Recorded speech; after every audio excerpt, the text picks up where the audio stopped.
Hello नमस्कार friends, उंपीश चॅनलमध्ये आपलं पुन्हा एकदा स्वागत आहे. तर आज आमचा ट्रिपचा फर्स्ट डे आहे आणि आम्ही फ्लाईट बोर्ड करायसाठी एअरपोर्टला आलेलो आहे. आमची फ्लाईट डोमेस्टिक एअरपोर्टवरून होती, म्हणून आम्ही T1 टर्मिनलला पोचलेलो आहे आणि फ्लाईट बोर्ड करण्यासाठी 2 तास अगोदर पोचावं लागतं, म्हणून आम्ही खूपच लवकर आलेलो आहे. एक तर फ्लाईट अर्ली होती आणि त्यात 2 तास अगोदर म्हणजे एकदम झोपेचा कोपरा, आम्ही झोपलोच नव्हतो. तर आम्ही आलेलो आहे आणि आता आमची लगेज चेक इन करायचं आहे, कारण बॅग्स चेकिंग केल्यानंतर मग आम्ही बोर्डिंग गेटजवळ जाऊ शकतो. मग आम्ही आता आमचं काउंटर शोधत होतो म्हणजे सॉर्टेड आहे सगळं तिकडे. तुम्ही तुमच्या तिकीट्स ज्या फ्लाईटने तुम्ही बोर्ड करणार आहे त्या फ्लाईटच्या काउंटरला जाऊन तुम्ही तुमची चेक इन बॅगेज सबमिट करू शकता. तर आम्ही तिकडे गेलो, सबमिट करायला लाईनीमध्ये उभं राहिलं. डिसेंबरचा महिना आहे आणि खूप रश होती, कारण का सगळेजण वॅकेशन ट्रिप प्लॅन करतात ह्या महिन्यामध्ये आणि खूप गर्दी असते. तर भरपूर एन्थ्युसिस्टिक पण होते सगळेजण, कारण सगळेजण वॅकेशन ट्रिपसाठीच जात होते असं समजत होतं, कारण सगळेजण एक्सायटेड होते. सगळेजण आपल्या ट्रिपबद्दल बोलत होते, ते लाईनमध्ये उभं राहून आम्हाला कळलं. तर आम्ही आमच्या बॅग चेक इन केलेले आहेत आणि आम्ही आमच्या गेटजवळ चाललेलो आहे. तर आम्ही पण खूप एक्सायटेड होतो, कारण आम्ही जिथे डेस्टिनेशनला चाललो आहे ते आमचं फर्स्ट टाईम आहे आणि आम्ही पण क्युरियस आहोत की कसं असणार, कशी होणार ट्रिप.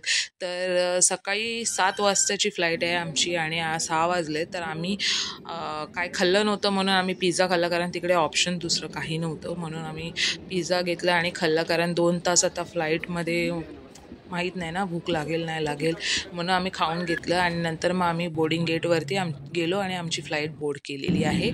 मग आमची फ्लाईट टेक ऑफ घ्यायला सुरुवात झालेली आहे आणि टेक ऑफ घेऊन झाल्यानंतर 2 तास म्हणजे आम्ही थोडंसं रेस्ट केलं. त्याच्यानंतर जेव्हा मी उठली तेव्हा हा नजारा माझ्या समोर होता डोळ्यांच्या, आणि एवढं सुखद वाटलं ना की मी तुम्हाला सांगू शकत नाही. तुम्ही पण बघा, किती ब्युटिफुल वाटते. आता तुम्हाला हे नजारा बघून कळलंच असेल की आम्ही कुठे चाललो आहे. आम्ही काश्मीरला आलो आहे.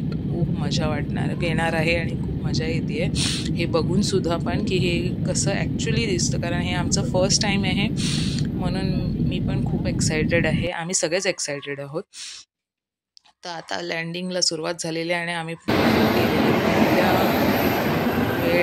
म्हणजे माझा जो हे होता एक्सप्रेशन होता एकदम शॉक होता, कारण एवढी थंडी, कारण मुंबईला एवढी थंडी कधीच आपण जाणवली नाही. एवढा लो टेम्परेचर होता इथे आणि एकदम थंड, आणि आम्ही काय तशी तयारी घालून गेलो नव्हतो, कपडे घेऊन गेलेलो. म्हणून आम्ही बॅग कलेक्ट केल्यानंतर आम्ही पहिले जॅकेट्स वगैरे सगळे घातले.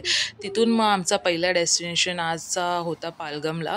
तर पालघमला ऑन द वे असताना आम्ही ॲपल ऑर्किड व्हिजिट केलं. म्हणजे भरपूर होतं ॲपल ऑर्किडचं, भरपूर सारे डेस्टिनेशन तुम्हाला, कारण का आत्ताच जस्ट त्यांचा सीझन ॲपलचा संपला होता, म्हणून हे झाडं अशी आहेत. कारण आता थंडी विंटर सीझन चालू झाले, तर विंटर सीझनमध्ये तुम्हाला ग्रीनरी कुठेच बघायला मिळणार नाही, ओन्ली स्नो आणि थंडी. मग आम्ही थोडं तिथे चायसाठी थांबलेलो आणि तुम्ही इमॅजिन करू शकता की किती थंडी वाजते. ते लोक, आता तुम्हाला वाटत असेल हे नजारा बघून की सकाळ आहे, पण सकाळ नाही आहे, दुपारचे 1 वाजलेले आहेत आणि शेकोटी करून लोक बसलेली आहेत इकडे. एवढी थंडी आहे, पण क्लायमेट एवढं ऑसम आहे ना, म्हणजे ते बघूनच आपल्याला वाटतं आपण कुठे आलो, एवढं ब्युटिफुल वाटतंय. जरी ग्रीनरी नसली तरी ते क्लायमेट एवढं सुखद आणि एवढं म्हणजे असं वाटतं कुठे वेगळीकडे आलो आहे. तर आता आम्ही पॉनी राईड करणार आहोत पालघममध्ये. तर त्याचे वेगळे पॉईंट्स आहेत, 7 ते 8 असे पॉईंट्स आहेत. त्याच्यामध्ये तुम्हाला पॉनी राईड करायची असेल आणि प्रत्येक पॉईंटचे वेगळे पैसे आहेत. तर बैसरन जे मेन बैसरन व्हॅली बोलतात, काश्मीर व्हॅली, त्याचे 3000 आहे. ओल्ड शिखाराचे 1600 आहे.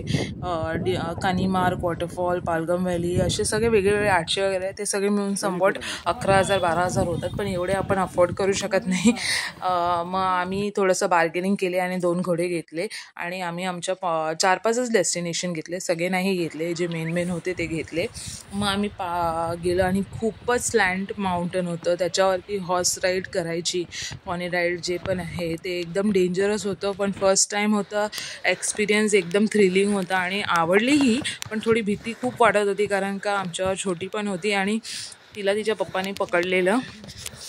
आणि स्लँट माउंटन क्लाइम्बिंग होतं, तर खूप घाबरलेलोही होतं आणि मजाही येत होती. तर दोन्ही हा एक्सपिरियन्स होता. पण खूप ॲडव्हेंचरस होता आणि जे वर्थ होतं वाईल म्हणजे जे पॉनी राईड करायला मस्ट होतं, म्हणजे बोलतो ना जर आलो आहे तर करायचं आहे, तसा हा एक्सपिरियन्स होता आणि खूपच मजा आली. मग आम्ही आमच्या लास्ट पॉईंट म्हणजे बायसरन व्हॅली जे मिनी स्वित्झर्लंड बोलतात तिथे पोचलो. तर जसं आम्ही उतरलो तिकडे तेव्हा स्नो चालू झाला आणि हे पॉनी राईड कमान 3.5 तासाचा होता आणि लास्ट ह्याचा जो पॉईंट होता जो बायसरन व्हॅलीचा होता तिथे आम्ही जस्ट उतरलो आणि जसं उतरलं जसं स्नोईंग चालू झाले, तुम्हाला दिसत असेल या व्हिडिओजमध्ये.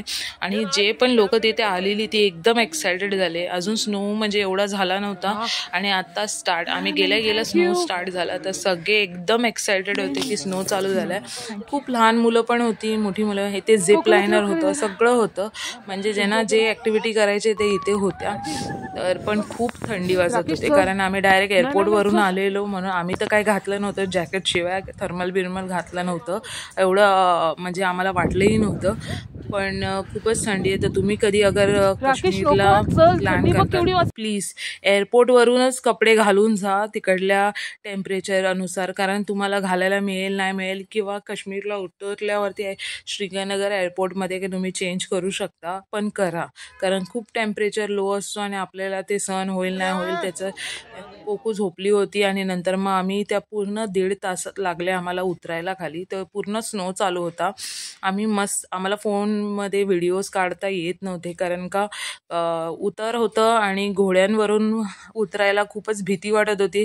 आणि पण ते ना घोडे एवढं ते लोकांनी ट्रेन केलेले ना, आम्ही खूप शॉक्डही होतो आणि घाबरलेलोही होते कारण का कडेकडेने जात होते आणि एकदम डेंजर वाटत होतं. पण एक्सपिरियन्स खूपच छान होता. आम्ही छोटीला ती झोपलेली म्हणून जो घोडा सांभाळत होता, म्हणजे ज्याच्या घोड्यावर आम्ही बसलेलो त्याच्याकडे दिलेला आणि तो एकदम हेल्पफुल होता.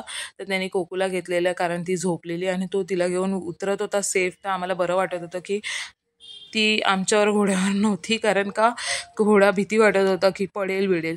नंतर आम्ही आमच्या हॉटेल रूमवरती आलो. तुम्ही बघू शकता की आम्ही काय कपडे घालून बसलेलो आहे, एवढी थंडी होती. -13 टेम्परेचर होता, -13 टेम्परेचर होता पालगमचा. तर हे होतं पालगमवाला व्हिडिओ. कसा वाटला तुम्हाला हा व्लॉग, कसा वाटला नक्की सांगा. पालगमचा हा व्लॉग होता डे 1 आमचा काश्मीरमधला. तर आम्हाला खूप चांगला वाटलं कारण का फर्स्ट टाईम एवढं थंडीचा अनुभव घेतला, म्हणजे एवढी मायनसमध्ये आपण मुंबईला कधी राहिलो नाही, तर त्याचा हा एक्सपिरियन्स एकदम न्यू होता.